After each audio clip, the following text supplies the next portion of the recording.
Welcome to you friends, Step 4 Special. Today in this video we will discuss Paper 4, Unit 4.3 Collaborative Teaching and Teamwork. Friends, इस video के बाद आप अपना comment review ज़रूर दें ताकि और भी इफ़ेक्टिव वीडियो बना सके। Thank you.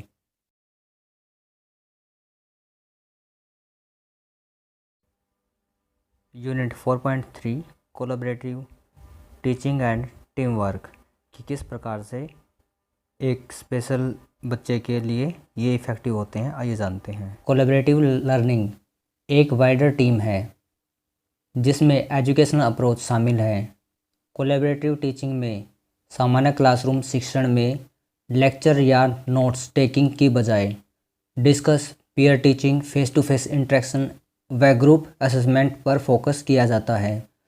यानी कि कोलैबोरेटिव टीचिंग में टीचर नॉलेज गिव की बजाय अधिगम को बढ़ावा देने वाले के रूप में कार्य करता है। क्लासरूम में कोलैबोरेटिव टीचिंग को बढ़ावा देने के लिए टीचर को निम्न बातों का ध्यान रखना चाहिए, जिससे हम एलिमेंट्स ऑफ कोलैबोरेटिव टीचिंग भी कहते हैं। अब यहाँ पर बताया गया है कि कोलैबोरेटिव जो टीचिंग है उसको कैसे इफ़ेक्टिव और लागू किया जा सकता है, उसके बारे में जानते हैं। यहाँ पर फर्स्ट पॉइंट दिया गया है पॉजिटिव इंटरडिपेंडेंसी। कोलैबोरेटिव टीचिंग में सबसे पहले बच्चे का समूह बनाया जाता है और यह सुनिश्चित किया जाता है कि अधिगम को बढ़ावा देने के लिए तथा शैक्षिक लक्ष्य को प्राप्त करने के लिए सभी छात्र मिलकर कार्य करें और ग्रुप के सदस्य जॉइंट एफर्ट्स के द्वारा रिसोर्स का प्रयोग करते हुए अपने कार्य की पूर्ति करें। यहाँ पर बच्चों के जो एक टीम वर्क है उसके बारे में बताया गया है कि सभी बच्चे एक दूसरे का सहयोग करें और किस प्रकार से सोर्सेज हैं उनका प्रयोग करके टीचिंग के लक्ष्य को प्राप्त करें, ये यहाँ पर बताया गया है। सेकंड पॉइंट दिया गया है फेस टू फेस इंटरेक्शन। आइए इसके बारे में जानते हैं। जो भी विषय वस्तु बच्चों के लिए निर्धारित की गई हो, शिक्षक इसके बारे में ओरल एक्सप्लेनेशन देगा कि दैनिक क्रिया के दौरान विकलांग व्यक्तियों को स्वीकार नहीं किया जाता अथवा इन क्रियाओं में उन्हें सहगामी नहीं बनाया जाता, जिसकी वजह से समाज में रह रहे ये विकलांग व्यक्ति अपने आप को समाज से अलग महसूस करते हैं। अब यहाँ पर बताया गया है कि जो सहगामी क्रियाएं हैं उनमें विकलांग लोगों को शामिल नहीं किया जाता, तो वो सोचते हैं, विकलांग व्यक्ति जो होते हैं वो सोचते हैं कि हम समाज से अलग हैं, इसलिए ये हमें अपने साथ नहीं इन्वॉल्व कर रहे हैं। आगे दिया गया इसमें जिससे उनके अंदर निराशा विकसित हो जाती है। इस प्रकार के अवरोध हटाने के लिए विकलांग व्यक्तियों को भी किसी क्रियाकलाप या कार्यक्रम में सहगामी बनाना चाहिए। अब यहाँ पर बताया गया कि जो विकलांगों के दिमाग में ऐसी मेंटलिटी आ गई है उसको कम करने और उसको हटाने के लिए उनको भी प्रोग्राम्स में इन्वॉल्व किया जाए एवं उन्हें वो समान अधिकार प्रदान किए जाने चाहिए जिनके वे अधिकारी हैं, तथा उनकी विकलांगता को आधार बनाकर उनमें किसी प्रकार का अंतर नहीं करना चाहिए।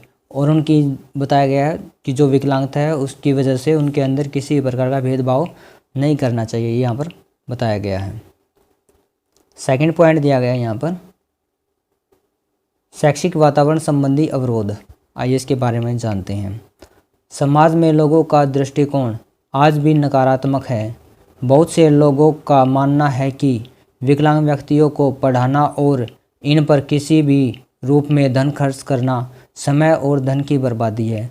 यहाँ पर आज के समय भी समाज के उस दृष्टिकोण के बारे में बताया गया है जो कि सोचते हैं कि विकलांगों के ऊपर धन खर्च करना, उनके ऊपर समय देना सब कुछ व्यर्थ है, ये किसी लायक नहीं है, कुछ नहीं कर सकते, ये लोगों की धारणाएं हैं, उसके बारे में बताया गया है यहाँ पर। उन लोगों का दूसरा तर्क यह भी है कि सरकार के पास या लोगों के पास जब सामान्य बच्चों को शिक्षा प्रदान करने के लिए पैसा ही नहीं है तो फिर विकलांग बच्चों की शिक्षा के लिए पैसा कहाँ से आएगा। अब यहाँ पर लोगों के पास और सरकार के पास दूसरा तर्क यह भी है कि कहने का मुद्दा कि उनके हमारे पास जो नॉर्मल बच्चे हैं उन्हीं को देने के लिए पैसा और सोर्सेज नहीं है, तो विकलांगों के लिए हम कहाँ से अरेंजमेंट कराएंगे, ये उनका एक थॉट है। आगे दिया गया है, इस अवरोध को हटाने के लिए सबसे पहले कदम यह है कि समुदाय के प्रत्येक व्यक्ति का दृष्टिकोण विकलांग व्यक्तियों के प्रति पॉजिटिव हो। यहाँ पर बताया गया है कि अगर इस सब बातों को दूर करना है, इस प्रॉब्लम को हमें हटाना है, तो हमें सबसे पहले लोगों का जो पॉजिटिव एटीट्यूड है उसको बढ़ाना होगा। आगे दिया गया है, हमें मानव अधिकार को ध्यान में रखते हुए विकलांग बालकों को सबसे पहले एवं सामान्य बालक मानना चाहिए। यहाँ पर बताया गया है कि हमें सबसे पहले एक इंसानियत के नाते विकलांगों को भी एक सामान्य बालक के रूप में मानना चाहिए कि वो भी एक इंसान है, ये हमें समझना चाहिए। तथा लोगों का केंद्र बिंदु वह बालक होना चाहिए, न कि उसकी विकलांगता। एक बालक होने के नाते उसका भी उतना ही अधिकार है जितना कि एक सामान्य बालक का। अब यहाँ पर बताया गया है कि हमें विकलांगता को नहीं देखना चाहिए, विकलांग मतलब जो बच्चा है उसको देखना चाहिए, ना कि उसकी विकलांगता को आइडेंटिफाई करना चाहिए कि विकलांग है इसलिए नहीं, इसलिए नहीं, वो भी एक इंसान है, उसकी भी कुछ डिमांड्स हैं, वो भी कुछ कर सकता है। इस एबिलिटी को हमें देखना चाहिए क्योंकि वो भी एक सामान्य इंसान की तरह सबकी सब फीलिंग्स रखता है। थर्ड पॉइंट दिया गया है इसमें, भौतिक वातावरण संबंधी अवरोध।